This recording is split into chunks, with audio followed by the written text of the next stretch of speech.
Hello everyone. Today we're doing something different. We're going to be watching a video on horrors on YouTube Kids by Farrell McGuire, I think that's how you say it. I'm going to be subscribing just so I can get other content. I think you guys should too. So today we're going to be watching it just to debunk some things. Yeah, so hope you enjoy the ride. Oh, I say this all the time. Headphone warning, pause warning, and crash out warning. Get over it. And also, if you're a creator in this, and you like cringe TikToks, and I offend you can go suck on a big toe and get over it. Sonic refreshers, I know you sparkling do. or still in 3 delicious flavors for just $2.99 each. Booking.com has all kinds of stays because some want a house in the desert. Others do not. Find exact. When YouTube first launched in 2005, it very obviously was not 2005? intended for kids. Not a lot of people know this, but the platform you're watching this video on right now was originally built to be a dating site. Yeah, the idea was that you would upload a video introducing yourself, and then you could watch introduction videos from other users and message them if you liked what you saw. Kinda like those weird dating videotapes from the 80s and 90s. I'm a nice fellow. I don't know. I'm particularly attracted to black women and women of different races. So Okay. if you like me, give me a call. This idea wasn't very successful. In fact, according to one of YouTube's founders, Javed Karim, nobody was uploading dating introduction videos. But some people were using the site to upload other sorts of content. Dog videos, clips of family vacations. There didn't really need to be any sort of gimmick to make YouTube work. People are just happy to have an easy way to share their home videos with others online. YouTube may have launched as a dating site in February 2005, but by June of that year, they had completely rebranded and revamped the platform to remove all traces of its odd dating site beginnings. Much like other blossoming social media platforms at the time, YouTube's majority demographic for the first few years of its existence were teenagers. This is pretty clear when you look at all the major YouTube stars Pause real quick. were Go for it. teenagers. This is Yow! What the frick? Pause, I gotta get a blanket, I'm cold. Ah, potatoes! Kraven, you gotta get up, buddy. Get up. Well, never mind, you don't have to get up, it's good. Ah, potatoes are gay. Potatoes, I don't like potatoes. Taters. Yeah! I don't eat taters, but you may do. So get over it if I don't like your taters. Alrighty, we're back. pretty clear when you look at all the major YouTube stars in the early days of the site, who mostly appear to be high school or college students. I personally started using YouTube in 2007 when I was 11 years old. Back then, the only good way to use the site was to visit it in a browser on a computer, whether it was a laptop or desktop. Tablets didn't exist back then, the modern form of smartphones were still in their most primordial form, and were mostly relegated to a select few tech enthusiasts. And the only way to watch YouTube on a TV was to hook up a computer to it and use it as a monitor, which most people couldn't even do because CRTs were still the most widespread form of TV at the time, and the vast majority of tube TVs don't support the digital I/O a computer needs. In short, YouTube was inconvenient, and that really prevented it from being used as a serious platform What is for this? anything. But that wouldn't be the case for very long. In What? the early 2010s, smartphones capable of high-speed cellular connections would explode and become widely adopted. iPads would kick off the consumer tablet market, which also exploded.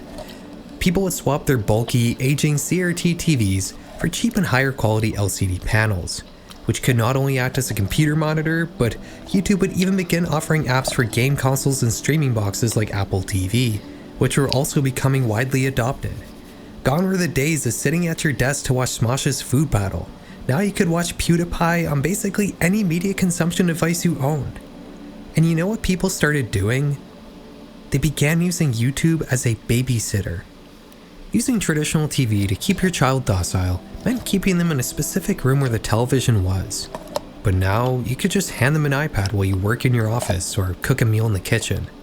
Tack on the fact that YouTube is free to use while other streaming services or cable all cost money, and YouTube began to be flooded with very young and impressionable viewers as the 2010s rolled on. Creators eventually began to catch on to the fact that the limited amount of child-focused content on YouTube at the time was getting an enormous amount of attention, with some videos even amassing hundreds of millions of views.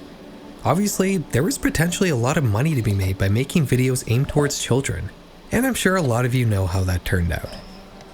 As long as television has been around, there's been an ongoing argument as to what is and isn't okay for children to be watching. Some people say kids should only be consuming educational content, or TV with some sort of moral lesson to teach. Some people think it's not a big deal if children are watching fun, junk foody kind of shows every now and then.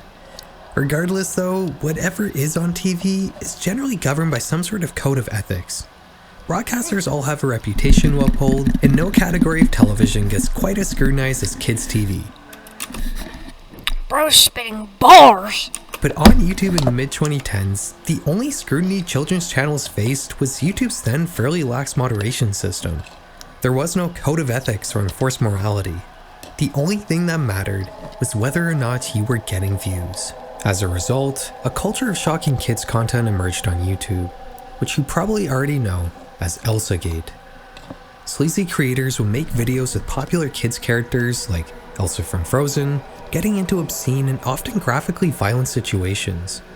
I probably don't need to tell you much about Elsagate since you almost certainly know what it was about, but simply put, being a young child on YouTube in the mid-2010s meant being confronted with your favorite characters getting their limbs torn off, being injected with mystery chemicals, getting pregnant, and other bizarre and shocking scenarios that only served one purpose: stand out from other creators so your videos get more views and you make more money.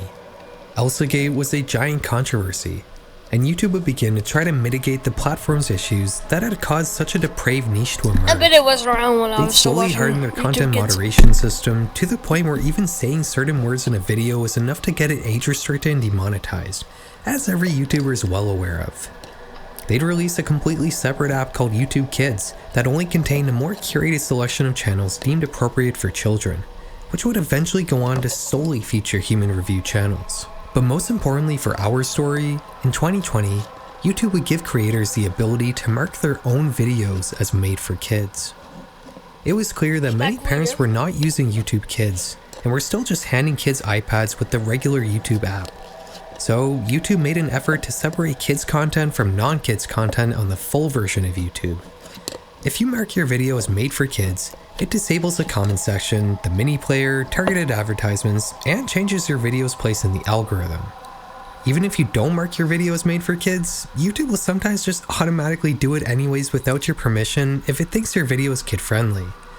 This automatic moderation doesn't really work very well and can sometimes lead to a very strange array of quote-unquote made for kids content. A lot of videos I've covered on this channel have been marked as made for kids, like these stop-motion animations that recreate actual gore videos and often use the original violent audio. And also this channel that features shrink-wrapped body parts, which is probably just an art project but still not appropriate for children in the slightest.